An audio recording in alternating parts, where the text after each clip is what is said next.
Hello YouTubes, I hope everyone's doing great today.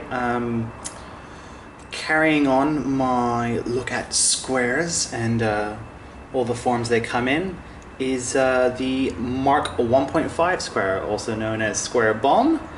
And yeah, it didn't get released in this order. It wasn't Mark 1 and then Mark 1.5. I think the 2s came out and something else, and I can't really remember the order, so I'm just going to go with the numbered order for the time being.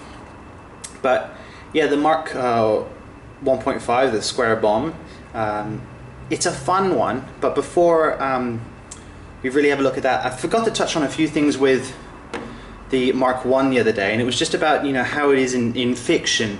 In fiction, these are support units for troops, but I think a lot of people see them and they see kind of like a cutesy sort of fun thing, but apparently they're a bit more creepy. Like, they laugh like children on the battlefield and that sort of stuff, so they're meant to kind of freak out the opposition a little bit, as opposed to just being fun and cute. But I think when you like look on Instagram and that sort of stuff, how people take photographs of them, it's the tendency to go a bit more cute with it, and same with me, but really they're a bit more creepy. So that might be more your thing.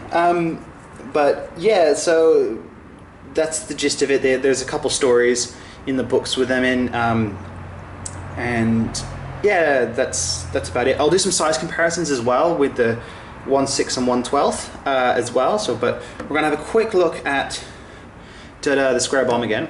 Now, the Square Bomb in fiction is a prototype, and I believe I did know, but I can't quite remember because it's been a few years. I'll move that out of the way. Here we go. It's been a few years. This Square Bomb was a prototype, and either one survived or there was only one. Like, they all blew up in a weird experiment. So yeah, but I really like it. I think it's really fun, and obviously the main difference between this square and the normal 1.5 or Mark 1 square is this giant bomb, but attached to the top here. And yeah, I think it's great. I think it's funny more so than anything else. It's just a bit of a lemming of a square who just walks into wherever it needs to go and blows stuff up. I think it's just funny and not very subtle at all. The rest of the square is built kind of the same. The waist and everything is the same swivel joint, and same legs. So all that's the same. And then the other big difference is, if I can get is this more straight face that it has on it. And if we compare it to the normal Mark 1 square, who's got a bit more of a happier face. So a bit more of a clueless look on the 1.5, and I think that lends to it as well. I like the different faces on the different squares. So yeah, that's a bit different. The backs are in essence the same. Oh, let's do that. Here we go. They stand up. They won't stand up more. Okay. But so the backs are the same, and all this sort of pretty much everything else is the same. The Square Bomb, because in fiction it was a prototype and there was only one. There's only one colorway. So there's this, and I think that's a great colorway. I like the white. It contrasts well with the rust work done on it. So yeah, it's just a great square. Not a huge departure from the Mark 1. Just the face and the bomb, and it's that.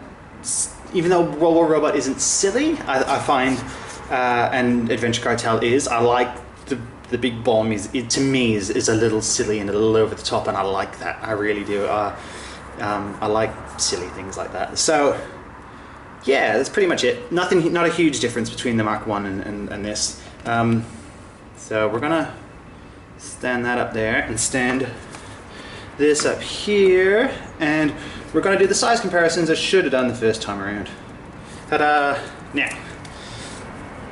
these are all 1/6 scale, and I try and collect 1/6 scale squares. So this is let's do very high tech. There you go. Is that about right? Gives you a sense of scale there. Was that a bit wonky? Really wonky. Sorry about that, everyone. There you go. So that gives you a size comparison. That's my coffee table. A size comparison there with a 1/6 scale or 12-inch scale figure. And just because a lot of people have 1/12 and 6-inch scale figures in their collections, there is Deadpool, who again hates standing up. And as you can see right next to it, ta-da!